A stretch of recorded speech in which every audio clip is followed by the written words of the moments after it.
تر د سړي دا په مثال د پلار دی.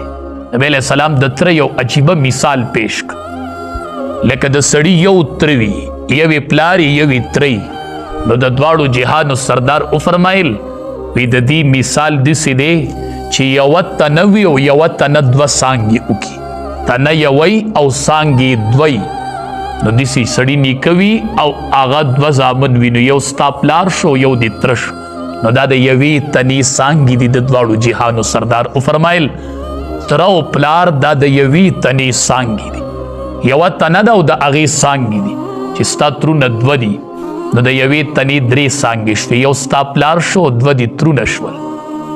نو نبی کریم صلی الله علیه وسلم وفرمایل وی د عباس رضی الله تعالی عنه په ځای به زه زکات ورکم. دا زما تره دی او دا زما د پلار شاخ دی. نو رشته دار ته وی ورکړه کوئ. کوشش دا کوئ چې که ستا حق چاته پاتې شي خیر دی خو چې په تا د چا حق پاتې نشي. مونږ اخرت یاد نه ساتو. که مونږ اخرت یاد ساتلې نو مونږ به دا فکر کو چې په ما د چا حق شته که نه. ځکه قبر کې چې تا کیدي نو ستا نه دا تپوس نه کوي چې ستا پلانکي ته حق و تا ته هغه ولې نه اخیست.